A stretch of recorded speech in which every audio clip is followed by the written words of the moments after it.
What's going on, Colts Nation? I appreciate you joining me for another video where today we're going to talk a little bit about some of the roster moves that the Colts are making. We know Will Fries fractured his leg yesterday during the game. Very unfortunate. Somebody who's been very good for us.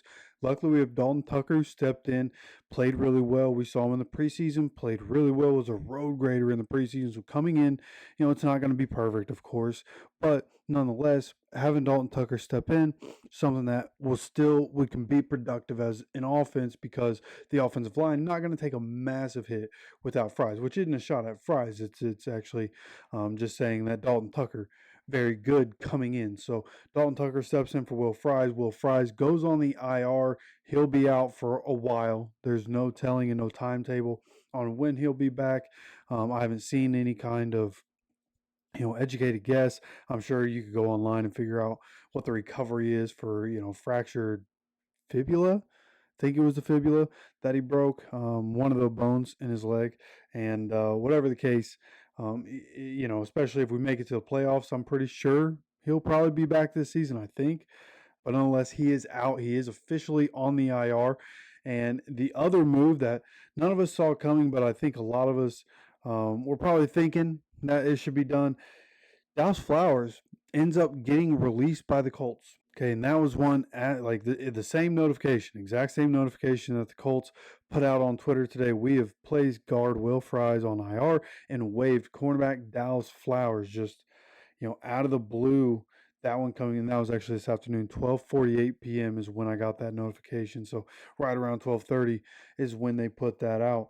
And Dallis Flowers, obviously coming into last year, he was supposed to be cornerback one. Start of the year, he was playing well at the beginning of last season, stepping in as cornerback one. Still needed to develop, but thought he played well in those first few games that he was able to play. And then he goes out with the Achilles injury. And then as he comes back this year, in the preseason, just didn't look good. We had heard reports of, Dallis Flowers and a lot of the secondary not doing well during training camp, not doing well, during the offseason program. So coming into it was really just hoping to see, a gradual step forward, right? From a lot of guys coming back from Achilles and ACLs. It'll take a little while for them to get back to themselves. But what we've seen from Dallis Flowers is somebody who just very clearly just not ready to go at this point. In the preseason, just looked like he wasn't ready. Played yesterday. It was a big reason we lost that game. There were a couple. I know the Brian Thomas touchdown, the long touchdown, that one's on Dallis Flowers. Like there were a couple different ones. Dallis Flowers led up, a couple big ones, and that's just been a thing. When we see Dallis Flowers hasn't been good, he ends up getting waived. And my thought is that the Colts still like him, and they know that guys just take time to come back from these things. But with what the Colts have been able to pick up, right? We got Samuel Womack. He's been good. So I expect it to be Jalen Jones, Samuel Womack, Kenny Moore. I expect that to be who we have going forward for a while. And then, of course, the question becomes, who do you end up with after that? And, of course, we have Chris Lammons, who's been on the field.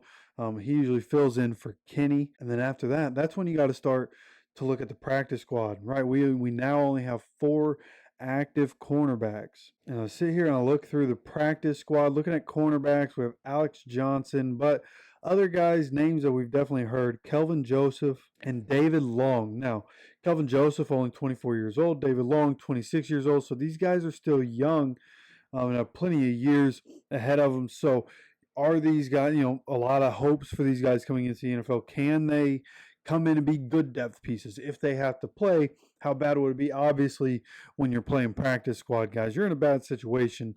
But one of these guys is going to have to get called up. I think it might be David Long. I believe we called him up last week, I'm pretty sure.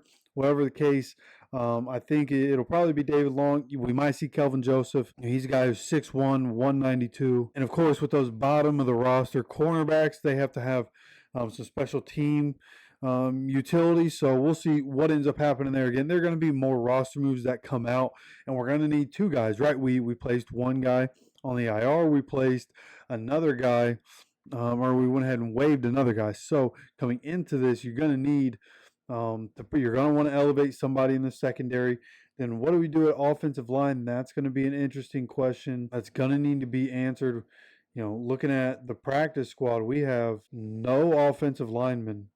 Oh, I'm sorry, one offensive lineman on the practice squad. Antonio Mafi, 6'3", 330 guard from UCLA, and he's the only offensive lineman on the practice squad. So with that, going to be tough. Obviously, again, Will Fries on the IR. Wesley French had already been placed on the IR. So Ryan Cole on the IR. So offensive lineman dropping right now.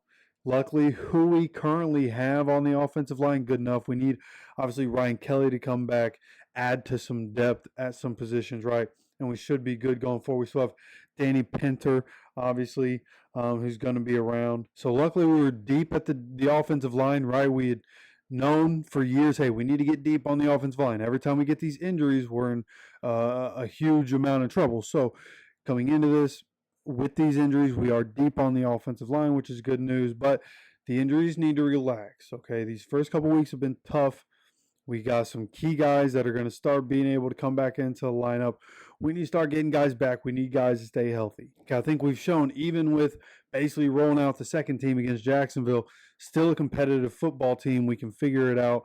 Of course, things with Gus are going to be a problem, and we are going to talk about that here in just a little while. So make sure you're subscribed with notifications on so you continue getting notified anytime any of these videos come out. Do have a hurricane rolling into Florida, so who knows what the content schedule is going to be. Just hoping obviously can get power and internet back, for personal reasons, but also to continue making content, getting updates for you guys. Hope to be able to go live this upcoming Sunday, but I'll have to keep you guys updated. I'm here in the Gulf, and the storm going to be coming, right where I live. So I'll keep you guys posted. I'm gonna have some other videos recorded that are going to come out later this week also. But it's going to be before any of the injuries come out. Different videos. The pregame video going to be before injuries come out. So it's going to be a little different this week. But again, subscribe, have notifications on so you get notified whenever there's content coming out, whenever we go live. Keeping updated on Colts content, keeping update on, hey, what's going on here, whatever the case may be. And of course, I appreciate you guys so much for stopping by, taking some time with me today. As always, take care of yourself, take care of each other, and go Colts.